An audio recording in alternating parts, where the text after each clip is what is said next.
What is it like to be a Jamaican in Congo? Hi, I'm Xavier Murphy, the founder of Jamaicans.com, and today in Jamaicans to the World, I talk to Peter Suah, a Jamaican who has lived in Congo. Hi, Peter. How are you? Xavier, how you doing? Good, good. So, which part of Jamaica are you from? I grew up in Kingston. Okay, all right. Are you representing a school there in Kingston, whether it be primary school, prep school, or high school? Well, I went to St. George's College and also a proud graduate of UWI, the St. Augustine Okay. campus in Trinidad. All right. So I see you're representing the blue. You have on the blue, and so you're representing the lighter blue. Yeah, well, it's all good. It's all It's good. all good. I've So many good friends at that great institution on Hope Road as well. So um, I so have there's many Georges spread myself. no issue there. Quite a rivalry with the Manning Cup. We're like the top ones. So Yeah. I saw that. But it's, again, it's a good rivalry based on mutual respect and mutual admiration. Um, so yes, I, indeed. you won't have any issues with me in that regard. So let me ask you: is there a teacher either at St. George's or at UWI, that professor at UWI, that impacted you, that you remember, that we can give a shout out to? Absolutely. Unfortunately, he passed on a couple of years ago. His name was John Rupley. He was actually an American teacher teaching in Jamaica, taught at St. George's. Excellent math teacher. I remember many of the things that he taught to this day, not just the academic side of it, but how to go about doing things. He really stands out as a key figure in my education. Awesome, awesome. I know Yeah. you mentioned UWI, and I know you are involved. You and I, we spoke, involved in a group, of guys that guys and ladies, probably. Anybody in particular, or a group of people you want to shout out to at UWI? Well, you know, being being a graduate of the St. Augustine campus, of course, I have to give a large shout out to Canada Hall. Big up to all hermits and all friends. Um, and again, a very, very significant and influential part of my growth and development, not just academically, but also, in many other areas as well. I think Awesome. it's one of these things. People sort of see engineers as being one dimensional, and Canada Hall in particular has been, I think, very instrumental in rounding engineers, making us not just good academically, but also critical thinkers, problem solvers. There are many Renaissance men among the graduates of Canada Hall, and they have moved on to become key players in the growth and development, not just of Jamaica and not just of the Caribbean, but in other parts of the world as well. So, Awesome. wonderful institution. Well, speaking of world, tell us now, and I know it's some years ago. How did you get to Congo? To Congo. Well, um, in a nutshell, when I was in my final year at UWI, I went for an interview with this company called Schlumberger, who they provide technical services, measurement services in geophysics, below ground services around the world. And they had a base in Trinidad. I was recruited there, and they offered me. I had two choices actually. I could go to their Africa Training Center or to their Far East Training Center in Brunei. And at that time in Jamaica, we're very, very Afrocentric. And I chose the Africa Training Center because I knew that they would assign me to locations uh, on the continent, What I did not know at the time was that their Africa division covers the entire continent. So literally from Libya to South Africa. I was assigned to their West Africa division, which covered the countries from Ivory Coast down to Angola. And I had Okay. 3 assignments in that region in the 4.5 to 5 years I was with them. And Congo was, I think, my third assignment. Okay. Well, I guess we can talk about a little bit about some of the others, but let's dive into to Congo. Yep. You get there. Tell us a little bit about the people in Congo. Um, I'll tell you, the people are wonderful everywhere that I went in that region. Um, the people were just phenomenal, and I think in part it was because, I mean, I went there as an expatriate, and the expatriates in that part of the world at the time were mostly French and English, a few Americans, um, and of course, obviously, mostly Caucasian. So to go there as a black expatriate, and on top of that, as a Jamaican, it really made a difference because, of course, at the time, you know, Bob Marley was very influential on the continent. Jimmy Cliff was very well known on the continent. So when you show up and you tell people you're from Jamaica, there's this this brightening of the expressions, like, "Whoa, you know, we actually have a Jamaican among us." Um, what's interesting though is that in most of those places, at some point in time, I ran into other Jamaicans as well. So Oh, really? Jamaicans have been going to the world for a long time. uh, boy, I've heard people tell stories where they're in this just a weird place, and they'll book up somebody passing in the airport, and they're like, "What are you doing here?" And I've had it happen. I think Yep. once I'm Oh trying to yeah. remember what country, but I've had it Yeah. happen to me one time in another country, and I'm like, so to the world. Definitely. Definitely. Food. Talk to me a little bit about the food there, and if there's one thing that you remember that you can say, I really like this, and if you go to Congo, maybe you want to try it. Well, in almost all of the locations, I was based on the coast, so seafood there was very big. A lot of fish, a lot of grilled fish, which coming from Jamaica, I'd never really had it that way before. So they in Jamaica, we're used to frying a whole fish. The fish there is much larger, typically the species, and so they will fillet the fish and then Mm-hmm. grill it over coal, and serve it with a dish with a hot pepper sauce that they make fresh, and fresh bread, and cold beer. And so it is really an experience just to sit, and these places are typically uh, serve mostly the locals.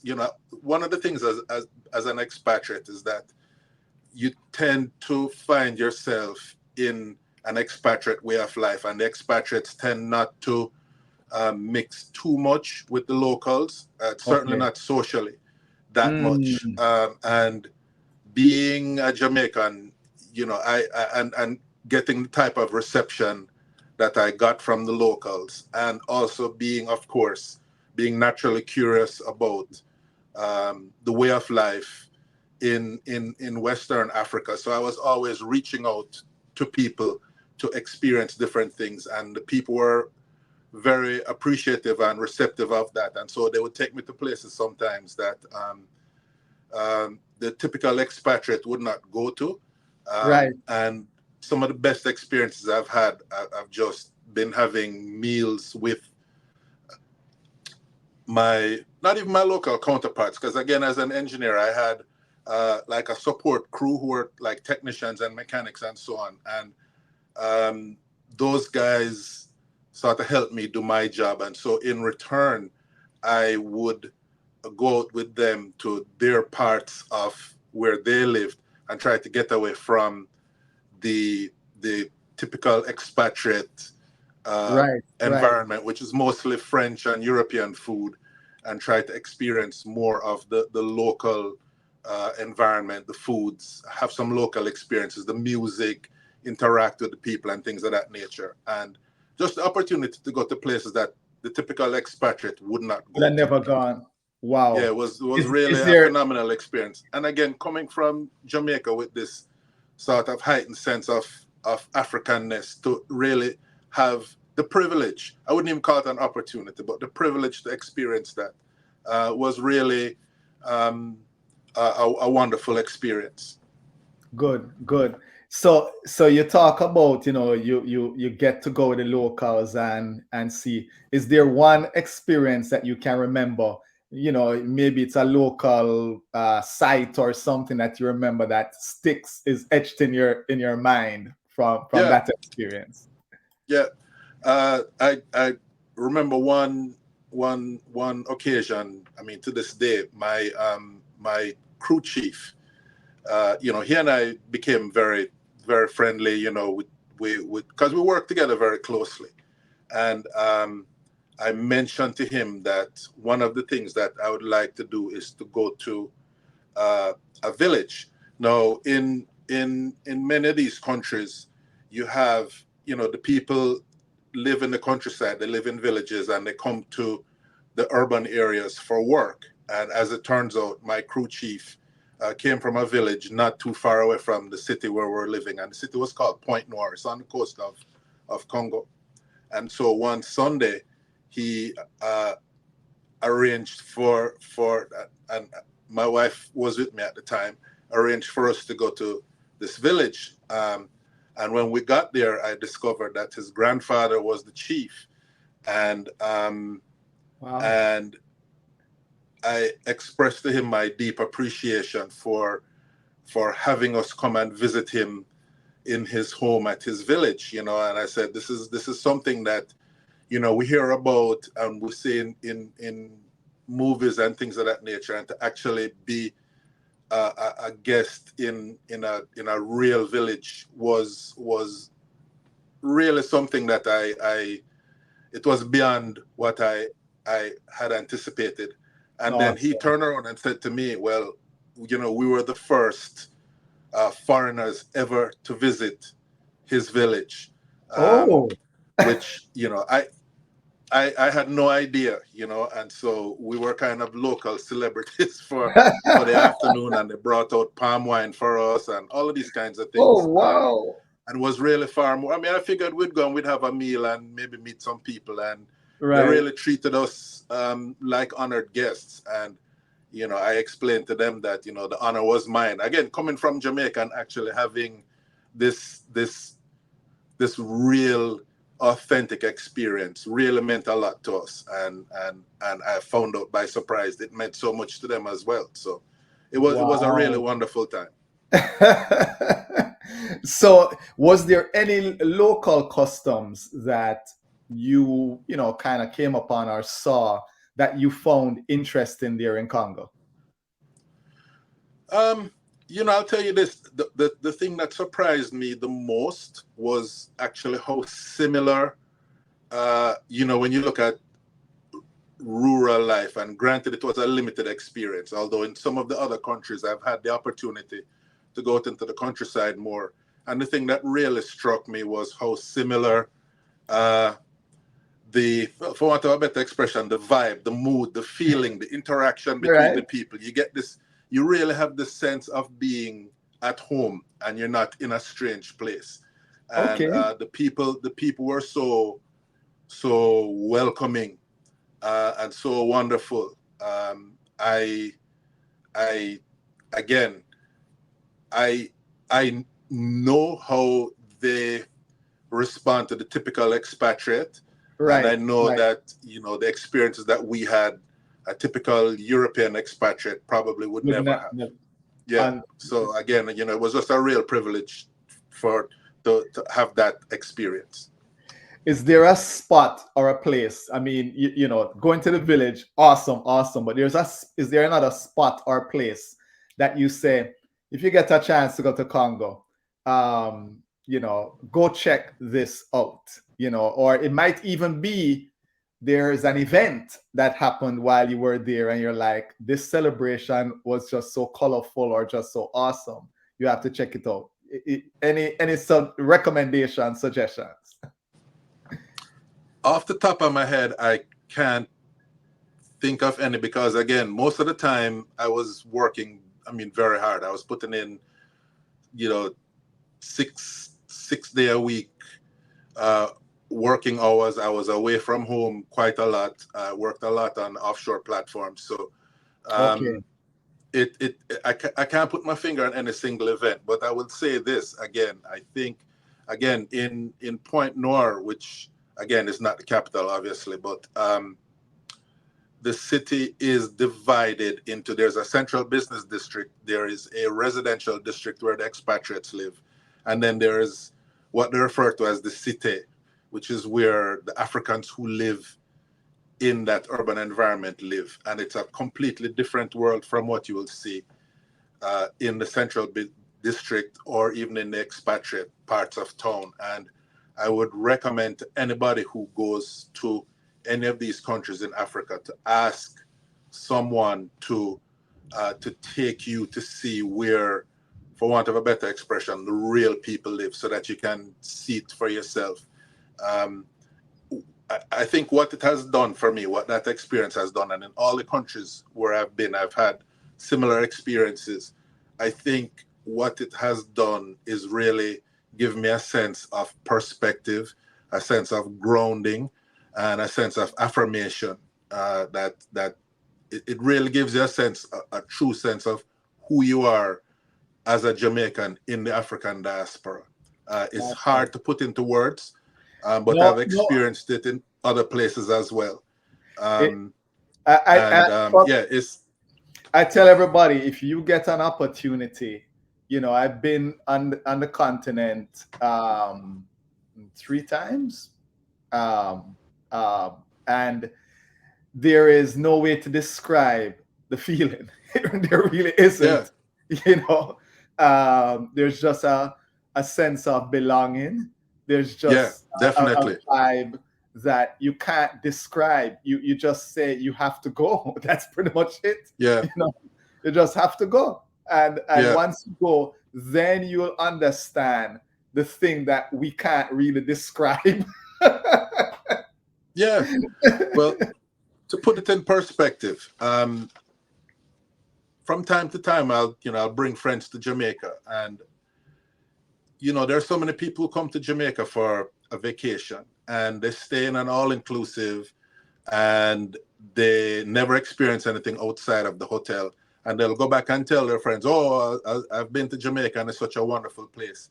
And not that I'm criticizing the all-inclusive experience, don't get me wrong, but when I travel with friends to Jamaica who want to experience Jamaica, we go to the country and we stop by the side of the road, and we eat at these places where we just pull up and stop, and you see a sign and you ask somebody and they say, "Yeah, man, the food here is good," and it's very spontaneous and it's very organic, and you get a completely different experience of Exactly. Jamaica from somebody who comes and they're taking a shuttle from the airport straight to the hotel, and they sit by the pool or by the beach, and they spend 3 or 4 days, but they haven't really experienced that aspect of Jamaica. And again, I don't want to knock the all inclusives, and I'm not criticizing the people who who who work there and interact with the tourists, but I think um, the people who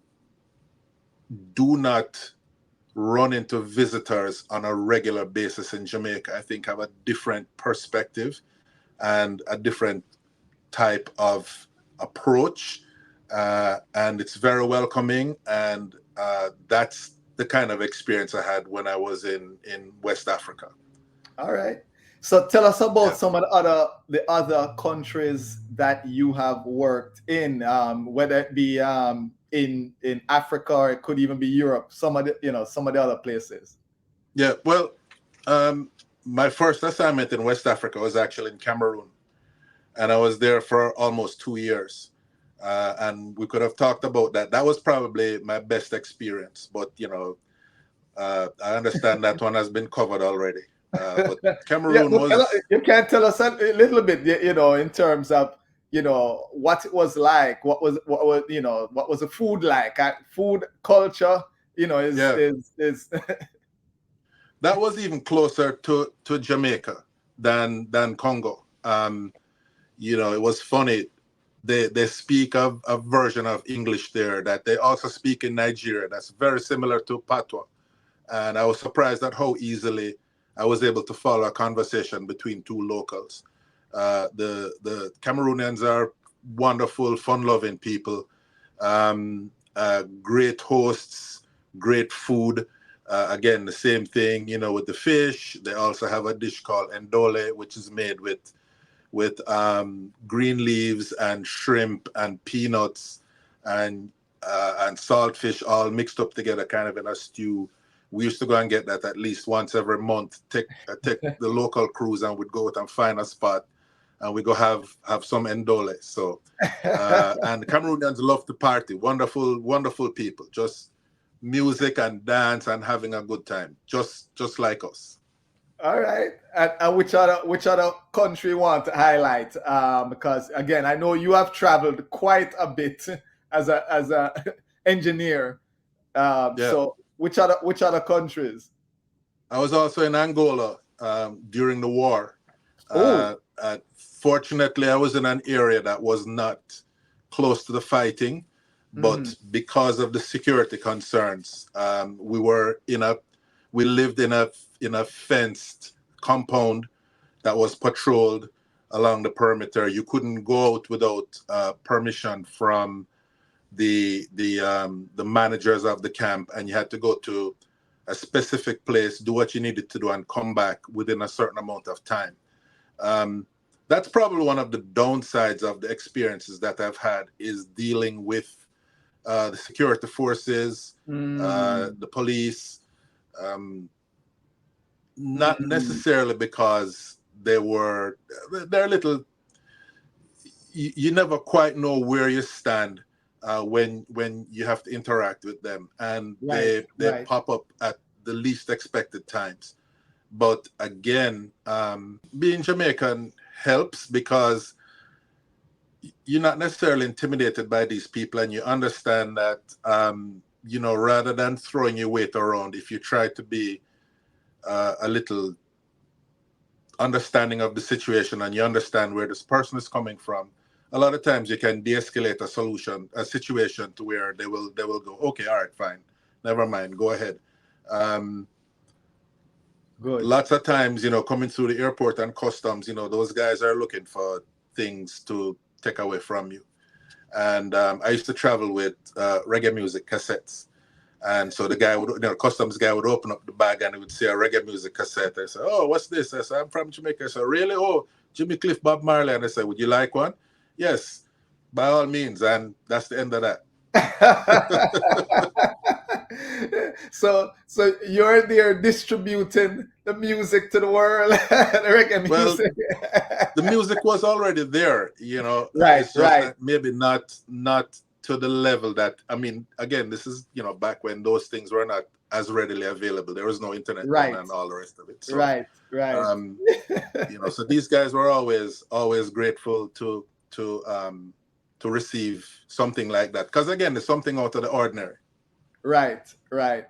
Well, Peter, listen, I appreciate you spending some time telling us about your experience in Congo and other places that you have visited. So, I usually wind it down this way.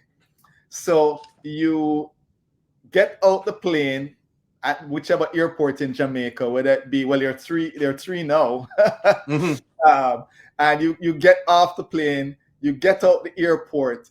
What is that first thing that you want to do or eat or go see or whatever? What's that first thing? Well, if it's in Kingston, it all boils down to whether I turn left or right at the roundabout leaving the airport.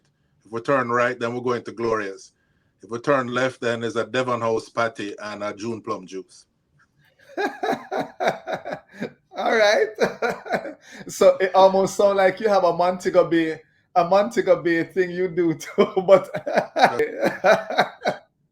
uh, so any fine word of advice you have that you'd give a Jamaican or anyone that you've worked quite a few places in the world, and what you tell them about working or living in these other places in the world. I would say, what we know about West Africa in Jamaica a lot, I think, has been what we have learned from sort of the status quo, so to speak. We have this impression of Africa that was given to us many, many years ago, and we haven't really had an opportunity, many of us, to change that because we haven't had that personal experience. And when I got there, I was surprised by two things.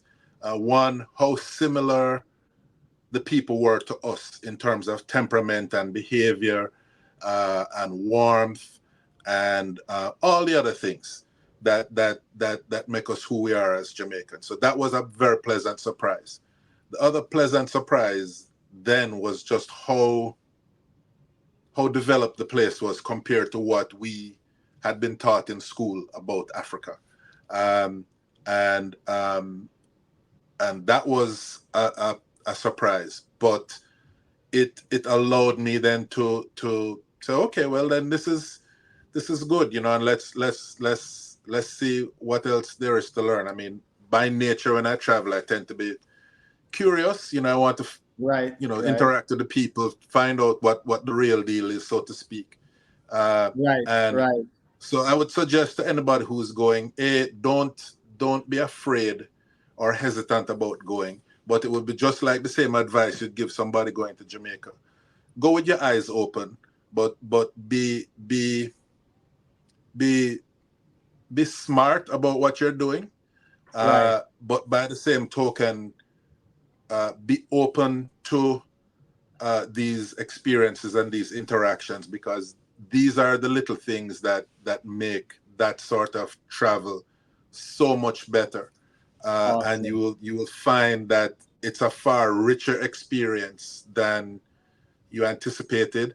If you can sort of look past a few other things. I'll give you a good example. When we went to this village and the chief brought out the palm wine for us, and it was in a big bottle, and it was sort of this gray looking liquid, and he brought out some glasses, tumblers, and I wondered about how well they were cleaned or anything like that, but I sort of ignored that and said, let me just immerse myself in the experience. And as a result, I think if I had hesitated or shown some sort of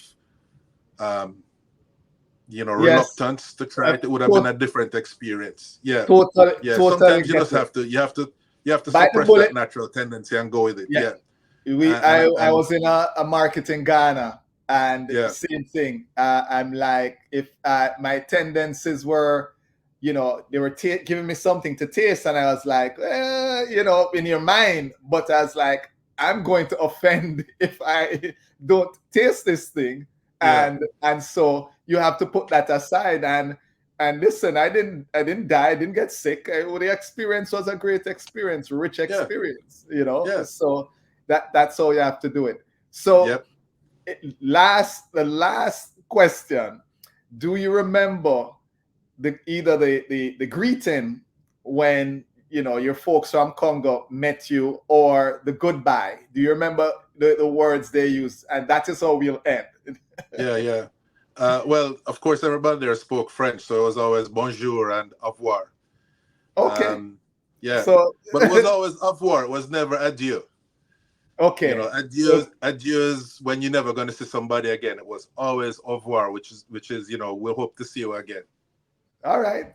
Well, Peter, thanks again for spending some time with us. And as they say in Congo, au revoir. Au revoir. Thanks for having me, man. I really appreciate it. I had a good time, and continued success with the channel. Keep up the good work. Thank you, sir. Thank you. All right, take care. Show us some love now. Hit that like button, subscribe to our channel, and hit that notification bell. That way you don't miss a video.